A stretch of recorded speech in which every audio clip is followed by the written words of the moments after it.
Let's Go Green, sponsored by Airgrid, managing and operating Ireland's electricity grid for a cleaner energy future. Check out airgrid.ie for more.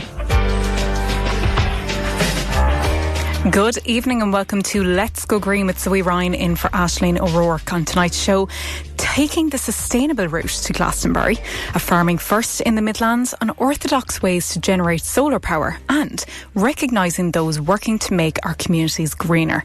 Later on, we'll be hearing from Lydia Lishman of Farming for Nature on their first ever festival. Philip Connor, mind you, from Pinergy will be giving us his 2 cents on the future of solar energy in Ireland, and Onpus Joanne Farnon will be filling us in on how you can nominate someone for their Making Better Happen awards. But first, back in 2022, musician and filmmaker Nick Kelly decided to cycle from Dublin to Somerset in England, carrying his guitar and other essentials on his back, playing gigs in towns along the way with his bandmate and travel companion Seán Millar. He also brought a cameraman along with him to capture the journey, resulting in the creation of a documentary with a focus on sustainability. I'm joined now by the pair to discuss the song Cycle ahead of its screening at Esker Arts this week as part of Men's Health Week. Thank you both for taking time out of your busy screening schedule to speak with me this evening. Thanks, Zoe. Thanks very much. It's lovely to be talking to you. Now, Nick, I'm going to come to you first. Where did the idea for the documentary come from? Well, it started as a music project inspired by me hearing this thing about Coldplay cancelling a world tour because they couldn't justify the carbon footprint of the jets. And then I looked into it and I discovered that 80% of the carbon footprint of every live music event, every festival, and in fact probably every film festival as well, is transport. So I had this kind of moment of thinking. I also did take my bicycle to a gig where I was required to sing one song in the Three Arena. And I realised actually the way I make music, and probably Seán makes music as well at the moment, you don't need a big entourage. You just need a bag to put your pedal and your shirt in and something to carry your guitar. So that sort of became the seed of the idea of trying to cycle to Glastonbury. And then I brought a cameraman on my other bicycle to sort of document it. And then Seán separately was travelling by bus. And then, so when we got back, we looked at the footage and we thought, you know what, this actually might be a film. Yeah. And Seán, how did you come to getting involved in this then? Well, our band, Dogs, originally it was a tour, was what we were doing. He won't admit this, but a huge amount of this was a plan for Nick to be able to get to play at Glastonbury, which had been his lifelong dream. But that was part of it. And I suppose, I always feel that I have to point this out. I mean, although I'm hugely involved with the film and all that kind of stuff, Nick made the documentary and it's very much his work. Film is not my area of work, and obviously I'm in the film really a lot and I talk a lot in it. But in terms of actually making the piece, yes. I mean, I was really impressed when we were doing it that Nick had the foresight of bringing a cameraman with us on our journey, and that proved to be an incredibly foresighted thing to do. So as you said, it came from an environmental focus. That's where kind of the idea for it came from, was looking into that. But it also tackles other themes like, male friendship, ageing, music, and of course, cycling as well. Yeah, I mean, the cycling, I have to say, if anybody who's a really avid and expert cyclist goes to our film, they're in terrible, terrible disappointment, because I cycle very slowly and in considerable discomfort a lot of the time. I mean, I think what happened, I've made quite a few films, but this is the first documentary I've made. And one of the things that I really realised in the process is that the thing changes from where you start out. So it did start out as an environmental thing, but then it became clear to me that my birthday, my 60th birthday, was going to fall on the Friday of Glastonbury when we were playing it. Okay. And that was a really significant birthday for me, apart from it just being a big number, because my late father had died at the age of 59. And I think subconsciously, when you are about to overtake them, or you hope you're going to overtake them, it's quite a weird feeling. So that started to become a really big part of the journey. And my father was, a politician, and there was a lot of footage of him when I was growing up. He was on the TV all the time. So I kind of knew that element was something that was there. there. And then I suppose also, probably for both myself and Seán, you know, when we were in our 20s, we made quite a spirited attempt to be rock stars and, you know, we played big gigs, and there's footage of some of that. But then, you know, it's a Sunday afternoon in Carmarthen and you're playing to 27 bewildered Welsh people. And so I think the whole thing of your mortality and also your sort of your artistic worth, especially as you get older, even as a human being, what that's like. So that started to be a big part of the film as well, I think. I think sustainability in general is actually a sort of strong theme throughout the film, because both myself and Nick, as independent artists putting out stuff, sustainability has been a very close to our hearts for a very long time, because, you know, just basically saying, is it even sustainable to be a working artist? Is it sustainable to put out records and all that? And we're both very interested in, I suppose, basically environmental stuff and environmental politics even, and all that kind of stuff. I mean, I started cycling years ago. I live right in the city centre in Dublin, and one day I was dropping my children to school. This is a long time ago. I was in my 30s, and I was sitting in a queue of cars, and we each had, in the cars looking ahead of me, each had one child in that car. Yeah. And I was travelling 1 mile, you know, to drop my child to school. I just thought, this is absolutely ridiculous. You know, this chain of cars that it doesn't even get you quickly. It's just, just, you know, join this queue. So, that was for me when I started dropping, with Faith, my first child, her to school on the bike. I started, doing things like that. I do things like, if I was doing community work for a week, with a group and somewhere in Dublin, I'd drop all the instruments over on the first day and then cycle in all the other days and all that kind of stuff, you know. So, and Nick cycles everywhere. Slowly and in a sort of sedate way. But but you do it nonetheless. Yeah, I mean, the thing is, I really enjoy it. Well, we, you know, because we both live in the city. Yeah. First of all, I mean, there's a really practical thing, which is if you set out to get somewhere on your bicycle, you get there at the time you thought you would. Yeah. So that becomes a big thing. But I love the way that it makes you interact with your environment. I mean, sometimes your environment might be very wet and you have to interact with that, but it does, you're not insulated from the world. You know, I started to think all those things joined together. You know, I think that the sustainability of human beings, especially as we get older, and, you know, how do we keep going?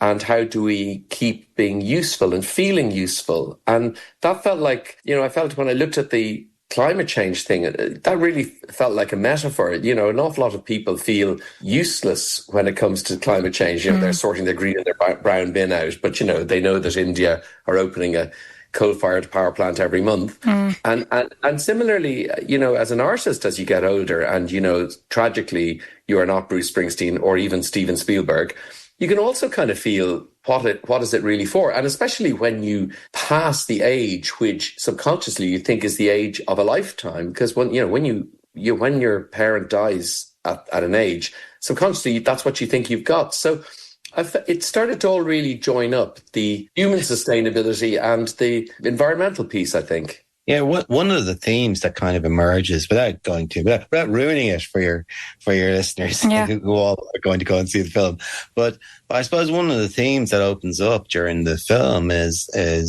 one of the scientists who Nick interviewed for this, is talking about what the future holds. And, you know, and what the future holds really is people doing things on a smaller level, because that is the only sustainable way to do them as we progress forward, you know, in order to have a smaller carbon footprint, we're going to have to be doing things on a smaller level.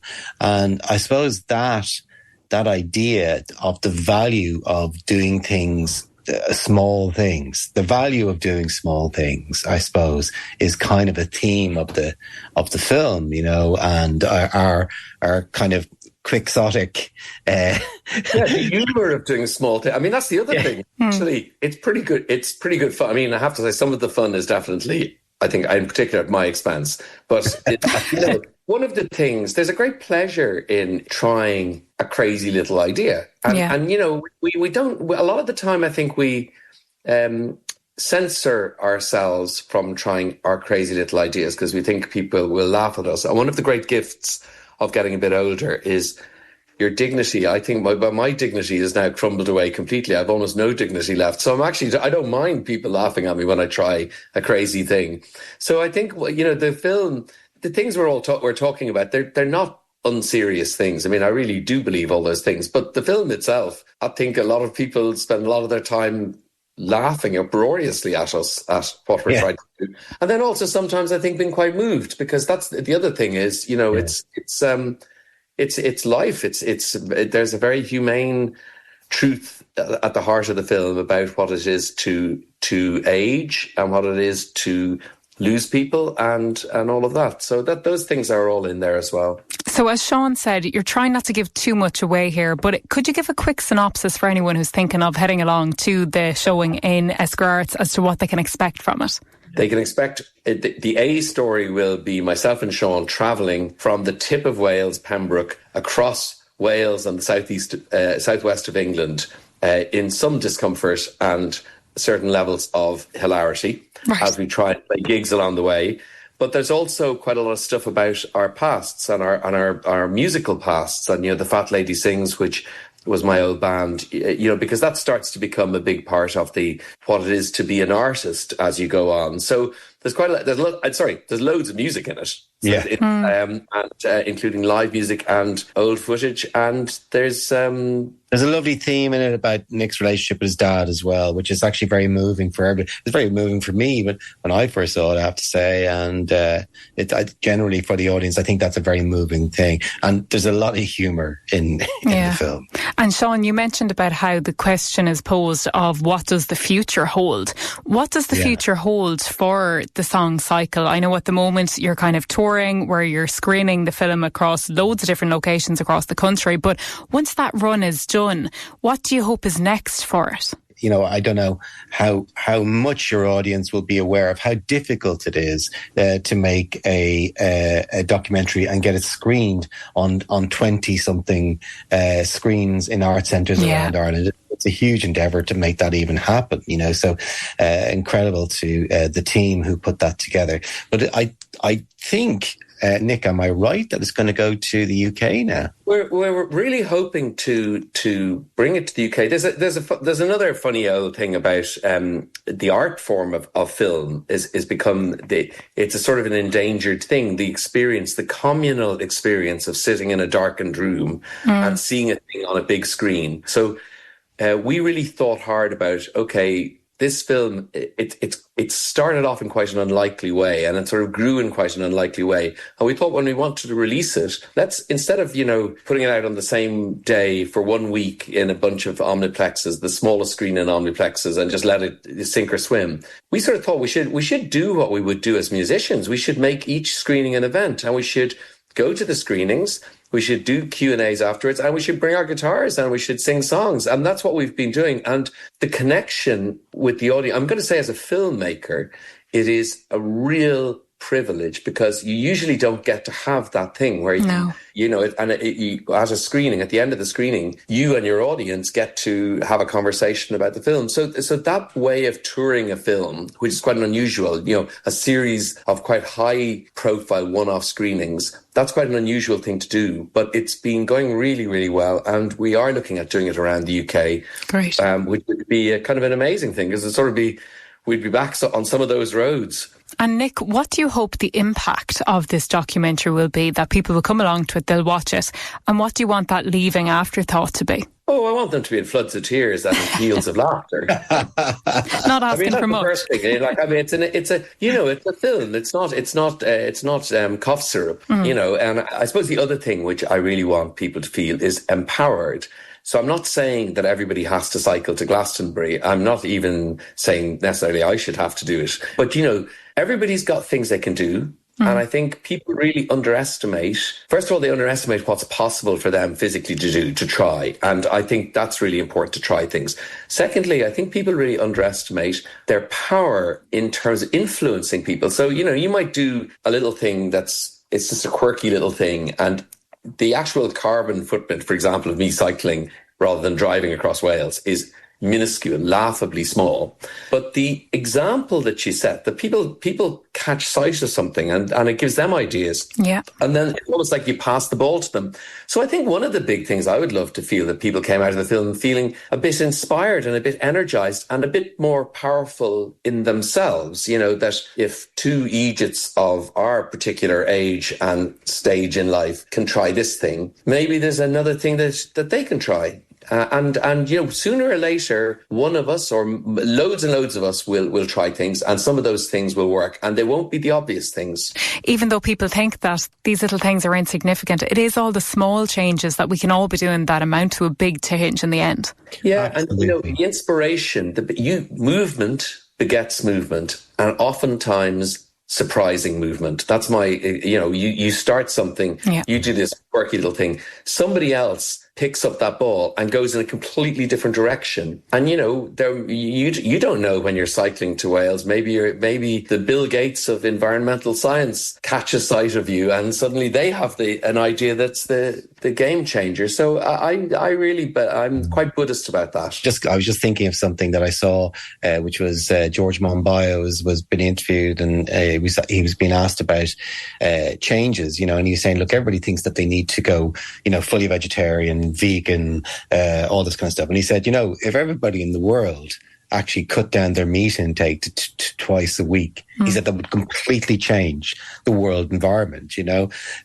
So, you know, like that's quite an easy thing to do. Yeah, it just shows us that you don't have to go to extremes. It is, as I said, it's just about making small changes in your everyday life. Yeah, and the other thing I think is the way in which we communicate about climate change, you know, typically is very, very worthy and very, very scary. So it's like, you know, this is a really serious thing. There's to be no laughter. And also it's, you know, it's really difficult and we've all done a terrible thing and we're going to really have a difficult time fixing it.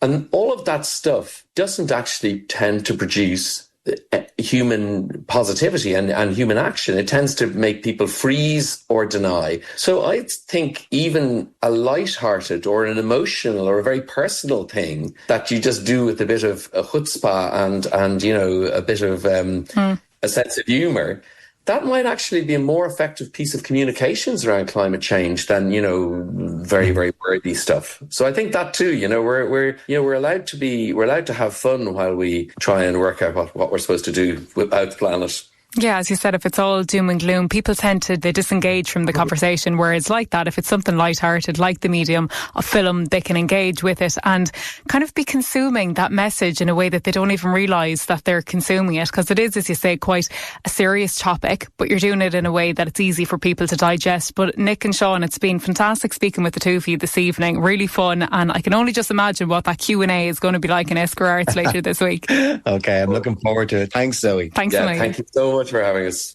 That's the song cycle being shown at Esker Arts this Wednesday, June 17th, in conjunction with Film Awfully. Up next, are you familiar with the concept of farming for nature? Let's Go Green, sponsored by AirGrid, managing and operating Ireland's electricity grid for a cleaner energy future. Check out airgrid.ie for more. It is Let's Go Green on Midlands 103 with Zoe Ryan. This coming weekend marks an important date in the astronomical calendar. The summer solstice, in other words, the longest day of the year, will occur this Sunday, but the following day is also an important date in the Midlands with the first ever Farming for Nature event taking place in County Laois. Aisling O'Rourke caught up with Lydia Lishman of Farming for Nature to get all the details about the upcoming event. So the festival, the Farming for Nature Festival, is all about connecting farmers and creating a space for them to learn from each other about the challenges and the opportunities and all the decisions in farming for nature next week on the 22nd and 23rd of June. But I suppose the question would be, you know, we have agricultural shows, we have music festivals, and sometimes, you know, there's a lot on the calendar at this time of year for farmers. So what's the benefit of coming along to something like this? Well, it's really about we're sharing honest stories, real farmers sharing their real experiences, and you'll be hearing about the good, the bad, and the challenges about farming for nature, not just the success stories. So we'll hope that when people come along, they will head off with something useful, whether that's a practical idea that they can try on their farm, or a new way of looking at their system, or just reassurance from hearing it from other farmers that change is possible and that they can make those changes themselves. And that's the key, really, isn't it? Because, you know, it is hard work making these changes. And if you've been in a particular way of doing anything, like, you know, we spoke a couple of weeks back about the difficulties of changing habits to become more sustainably minded. But if you've had a process of working for many, many years, changing that process, you know, it can be hard, and there can be, you know, really challenging days.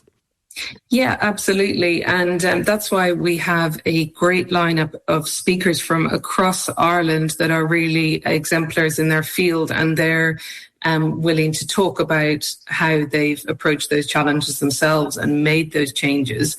And the discussions will go into, you know, how you can make those changes, but also we're going to show very practical field demonstrations with these farmers to show you this in action. Yeah, because it's one thing maybe learning how to do something from, a PowerPoint in a room, but actually getting out and getting your hands dirty, that's where the real learning happens. Yeah, absolutely. And there will be workshops, you know, covering on the bigger picture. We'll kind of be doing the focus on the transition to farming for nature and the gains for nature, for your farm, for your pocket. But then the practical demonstrations will really, you know, delve into soil health and farm efficiency and biodiversity in the field. Talk to me about Farming for Nature, because it's a relatively young organisation. It's been in existence now for about 8 years, thereabouts. But it's growing now, and it's become this national community of farmers, really, hasn't it? Yeah, so the Farming for Nature initiative was set up in 2018 by the Burn Bio Trust, and it was really set up to support and highlight the farmers that are doing great things for nature on their farm. And it's really about showcasing farmers and promoting their enthusiasm and the practical things that they're doing on their farm to inspire other farmers to do similar things. So this feels like the next step for us. We released our handbook recently, which is really a practical insight into farming for nature. But the festival is about bringing people together and sharing those stories and connecting farmers face to face.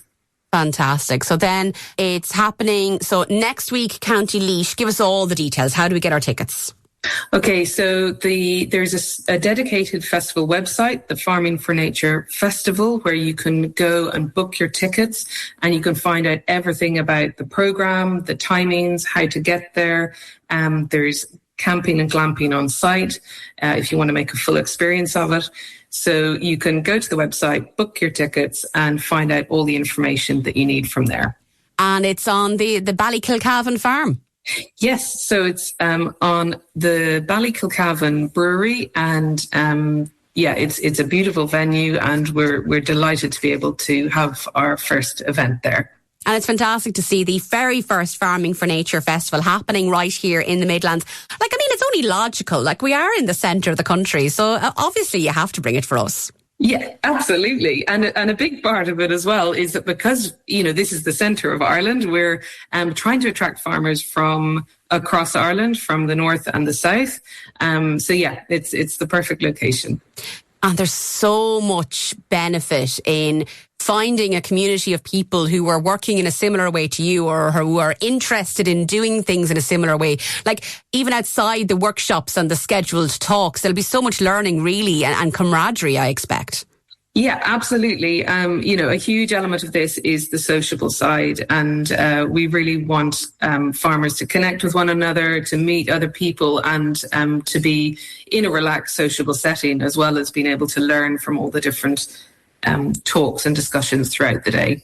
So we can get our tickets on farmingfornaturefestival.ie, and it kicks off next Monday morning. Yes, that's right. So even if you're just a little bit curious, it's definitely worth coming along. You'll hear directly from farmers who are already farming for nature, and we hope it'll be a great day out. And actually, that's an important thing to say. You don't already have to be farming in this way. You can come to this. This is for you if you're thinking about making those changes. Yeah, absolutely. I mean, a big part of our vision is really reaching people who are curious, but they're not quite sure where to start to farm from nature. So they might be on the fence about doing something different. And we want to show examples of farmers that are already taking steps in that direction, so it can feel easier for people who want to make changes. That was Lydia Lishman of Farming for Nature speaking with Aisling O'Rourke ahead of their festival happening next week. Still to come, some outside-the-box ways to generate solar power and honouring the people and groups making our communities greener, cleaner and wilder. Let's go green, sponsored by EirGrid, managing and operating Ireland's electricity grid for a cleaner energy future. Check out airgrid.ie for more. You are listening to Let's Go Green with myself, Zoe Ryan. Nowadays, it's hard for a week to go by without solar power being discussed in the media, with this week being no exception. Joining me now to debate the hot topic is Philip Connor, recently appointed Head of Commercial Development at Pinergy. Philip, you are very welcome to the show. Good evening, Zoe. It's great to hear from you. It's great to get a chat with your listeners. Philip, talk to me about where the energy market is at the moment. What's the difference between getting your power from a traditional electricity supplier versus solar? Well, there's two answers in this. The makeup of the wholesale energy market price is based on gas prices as the entry piece, and how we settle, without getting too technical, how we settle the price is effectively the most expensive energy in that particular interval. And when you have a dynamic mix like we do in Ireland, we find that when we need to match the generation with the consumption, we see that more often than not, unfortunately in Ireland for the moment, we have gas being the last entry into the market price, and they might set up quite a high bar for price. And so solar and wind, which are predominant renewable energy sources, they then fit within that mix as well. But of course, they're forecasting their own production based on potential weather or potential solar. So it's not as straightforward as you might think. There's a lot of play here that kind of impacts all the different electricity prices. There is, and that's the piece. It's the understanding what's going to be consumed. It's the forecasting things like weather, and then it's that demand piece. And so you obviously find weekends versus weekdays will have a variance. Yeah. But then you have bright sunny days where you might have bright sunny days, lots of solar, but there may not be a whole lot of wind. I think we're quite used to experiencing those hot sunny days, really bright days, but we don't have a whole lot of wind. And then when it's quite dark, we don't have solar, but we probably have more wind, right? So it's that constant flux and mix of renewables being generated. So talk to me about why from all of them, solar is the way forward. Solar is the way forward because it can be delivered at point of use. So you can install solar panels on your home or your business or your farm on your location behind your meter point and consume it yourself. If we look at the traditional generation space or electricity generation space, it's the infrastructure in Europe and in Ireland in particular, it was built around centralised large-scale generators in specific locations feeding electricity out. And we're now at a point where, effectively a tipping point, where we're seeing generation at what we would like to term the grid edge, or the point of use in your home or your business, and people are generating there. They might be storing there in batteries, but they're also, the surplus energy is exporting back onto the grid and dealing with the grid elsewhere. And you touched on it there, but something that I found interesting was we obviously have that this is the time of the year when the days are brighter for longer. And someone would assume that, okay, well, if the days are brighter, the solar energy is obviously going to be generated in higher amounts because it's getting more light. Thus, you would think reducing electricity cost. But during that sunny spell that we had a couple of weeks back, media outlets across Europe actually reported an increase in electricity cost. So could you explain to us how, if we're generating more solar power, how the electricity costs are actually going up? Yeah, of course. So there are two elements to this. So there's more generation happening from renewables, but there's also an increase, particularly in continental Europe, on the demand side. So where you have a very high increase in temperatures, you also have an equally high increase in demand for air conditioning systems and other systems to live in the space. But the solar does contribute to a lot of volatility. Surplus energy then can cause issues with other assets being turned off, or the term that's used is curtailed. And we would have it here where, a bit like the hot weather or the heat wave, where we have too much wind in Ireland, wind turbines in fact can be turned off for safety reasons. Okay. And so we can have the kind of flip of that if you get where I'm going with this. So the perfect storm for us is not a particularly heavy storm. It's lots of wind that lets the wind turbines run, but not too much that the operators need to turn them off. And so in continental Europe, the increase in temperature has the air conditioning load demand increase. It probably has less wind potential because it's too warm. And so on continental Europe, you have high wind. I think was there a solar dome type effect in France recently, where there was very, very high temperatures. There wasn't a whole lot of wind. Right. And they had issues with overheating in panels and efficiency because it is an electronics device. And so you lose that efficiency due to temperature. Okay. It's just that kind of, you can have, as I said, that cliched perfect storm. You can get to that point where it's really bright and really good and productive, and the price can stay high, but it can just go over that tipping point a little too far. And this is something that the kind of aging grid infrastructure in Europe and in Ireland is struggling with it right now. And it's building that grid resiliency that needs to be managed. Speaking of infrastructure, I saw an article recently that I thought was interesting about how in Switzerland they're pioneering incorporating solar panels to run their trains. Where are we at in Ireland at the moment in regards to being able to do something like that? How far off are the technologies, if at all? I think in Ireland we would struggle with the real estate, the space physically to fit that. I mean, we're still on the journey to electrify trains in general. And I know, obviously, you may be able to tell I'm from the East Coast, so I'm familiar with the Dart and others, but we still run a lot of diesel locos at the moment. But that article, that Swiss project is really interesting, and what they're trying to do there is maximise effectively unused real estate space that's been developed, but is largely unused and can't be used for anything else. So it's a train track that's going to run trains. And I think their objective in that, if I'm not mistaken, is to emphasise that it's not just new greenfield sites, and it's not just,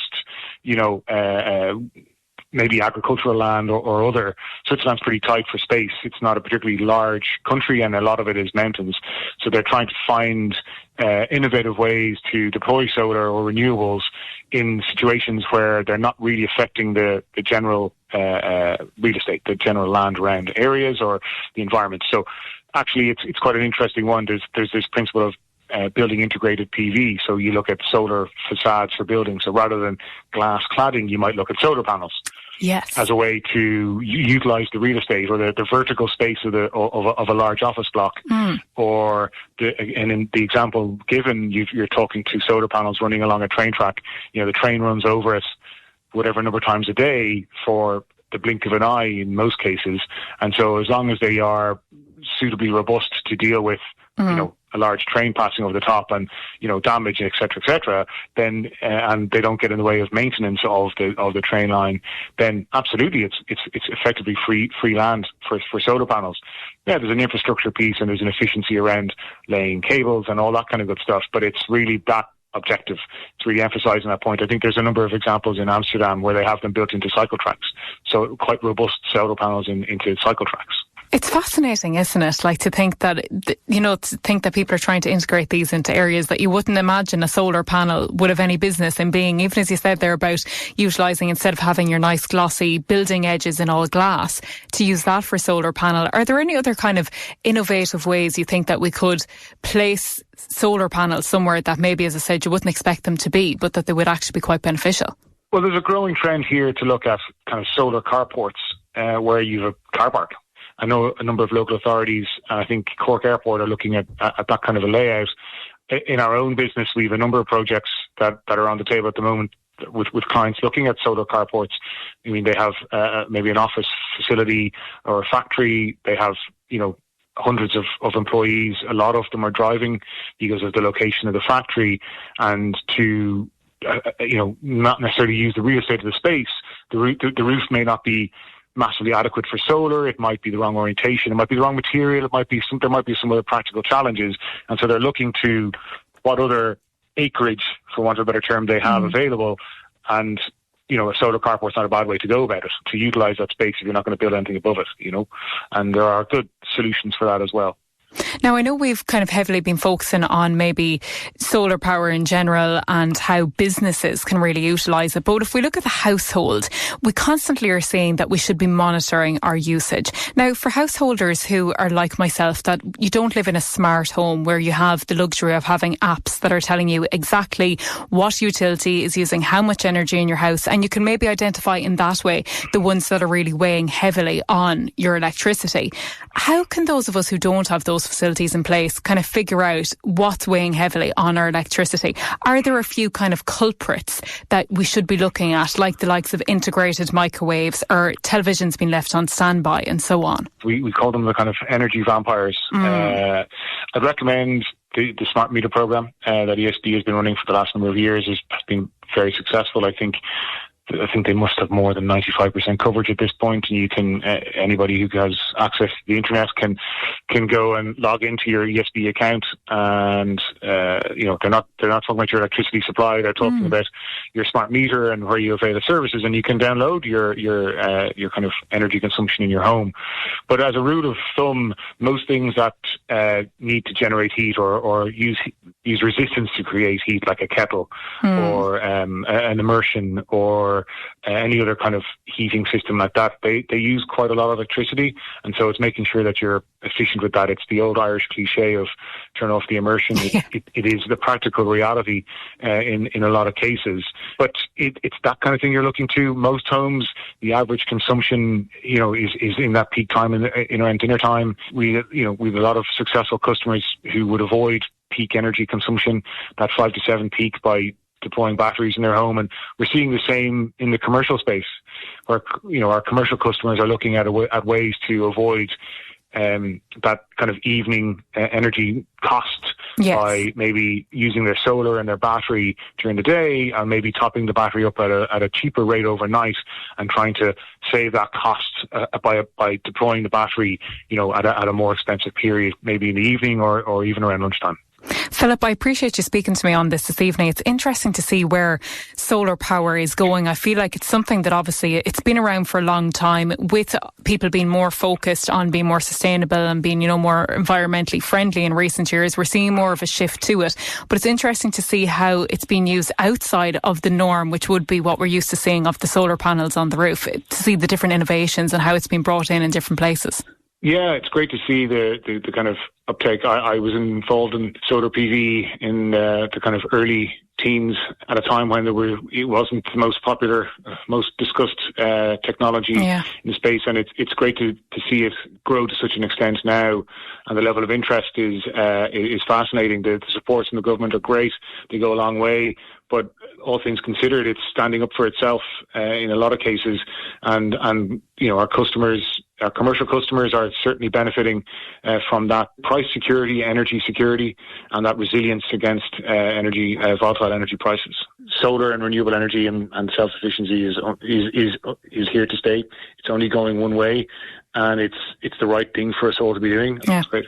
Absolutely. Philip, thank you again for your time this evening. No problem, Zoe. Thank you very much. Now, is there someone in your area making a difference, environmentally speaking, that could benefit from some funding? If so, stay tuned for what's coming up after this. Let's Go Green, sponsored by EirGrid, managing and operating Ireland's electricity grid for a cleaner energy future. Check out airgrid.ie for more.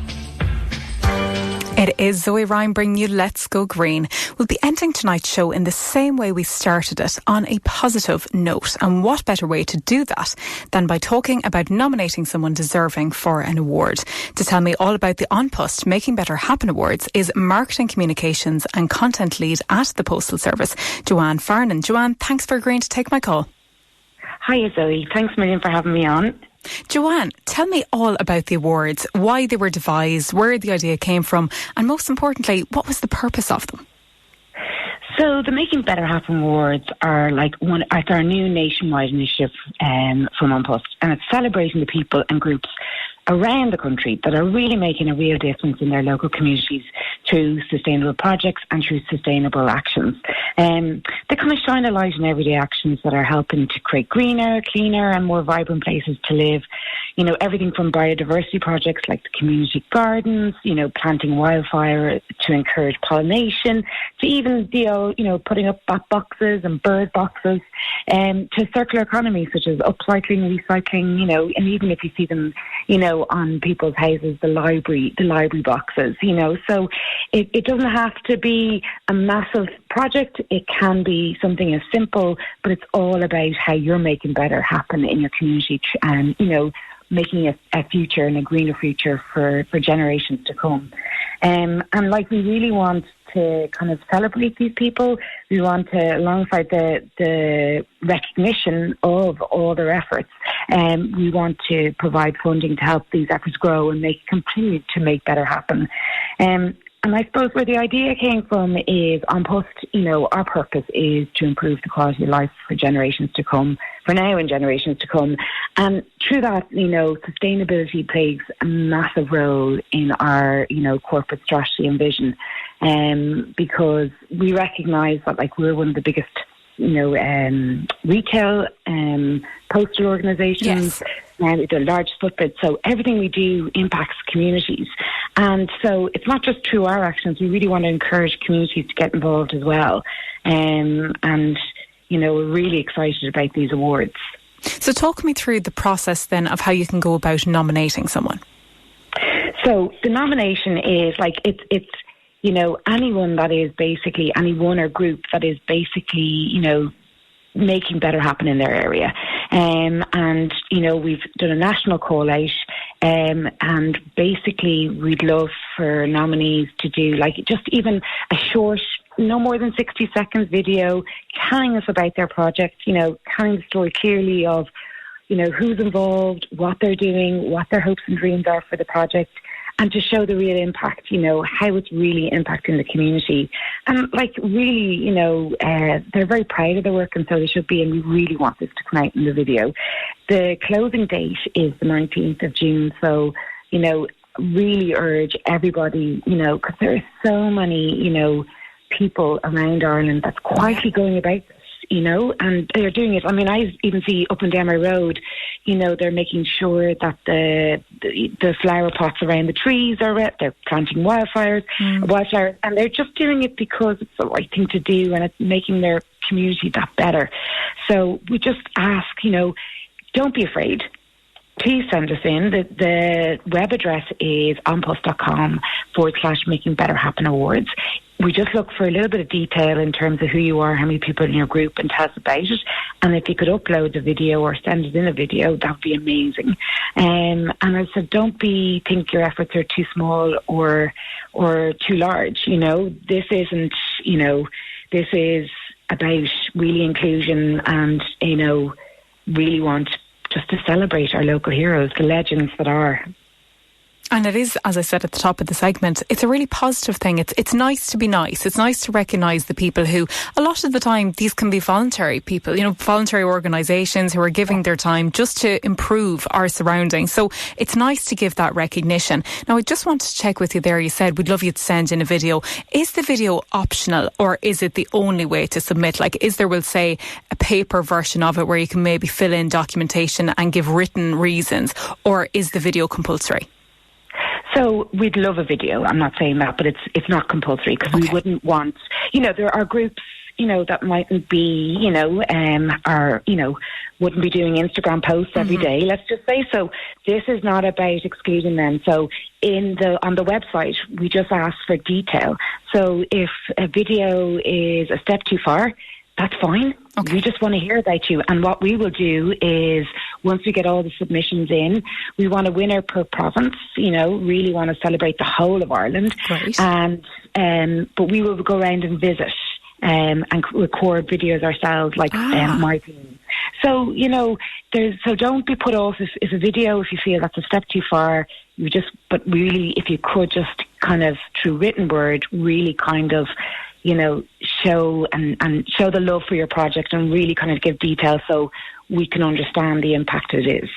And what prizes are up for grabs? You mentioned at the start there that there is a prize involved and that they're going to be given on both provincial and national level. So talk me through what those prizes are. So we're asking for all across the country, and there'll be a winner per province. So that winner will receive €1,500 towards the project and their group or themselves. And of those 4 winners, we're going to put them forward, in which we will be looking for both votes and for a judging panel to go in, and that overall winner will get €5,000. And talk me about maybe some advice that you would give, Joanne, for anybody who's interested in putting a nomination forward as to what they should try and include in their submission to maybe make it stand out. So, I think my advice is don't be shy. Don't, please sing and dance about the fabulous stuff that you're doing. So, just tell us why you're doing it, why it matters to your community. And even the small actions can have a really big impact. And, it's the power of one, so you might think that, but don't be put off by that. It's all these small really do build up to something great. And be proud of the work. We're not looking for polished, end projects. Be proud, what you go about, tell us about, how it's impacting the community and, why you have such pride in what you're doing. And my one big advice, get the community behind you. There's so many heroes throughout the community that everyone says they're brilliant, you know what I mean? And this is the chance for everyone to say thank you. So that's what I would, just don't be shy, don't hold anything back. And, the whole thing is making better happen, and how you're making better happen for your community, but also making better happen for the generations that are to come, and yes. It's really important.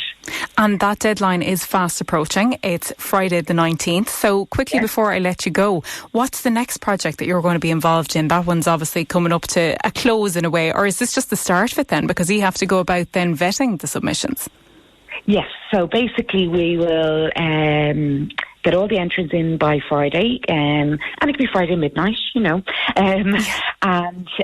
then we will put to a public vote and pick a winner in terms on social media, on Instagram, and we'll pick the 4 winners across the provinces, and then we will, aim to go out and interview these winners from across the country, and put up their submissions on our social channels.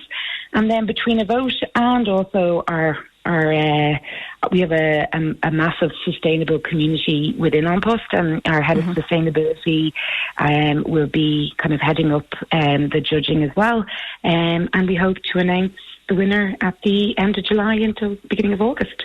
So this is only really the start of a couple of busy months for you. Oh, it is. And then, as I said, sustainability is kind of at the heart of everything we do in An Post. It's like our North Guiding Star. So this is just the start of something that, the awards, we want this as the first of the kind for An Post, these kind of sustainability awards. We want to grow it. We want to celebrate our local heroes, and really kind of showcase that small or big projects, they all do make better happen for Ireland as a nation. This is true. Thank you, Joanne. Thanks a million for your time this evening. Thanks a million for having me on. Thanks a million. That's all for me tonight, but I'll be back on Thursday evening with Encore. And I do see that we have John Cusack is in the building tonight for Joe Cooney on Country Roads, bringing you the best of Irish and American country music right up until 10. Until then, good night.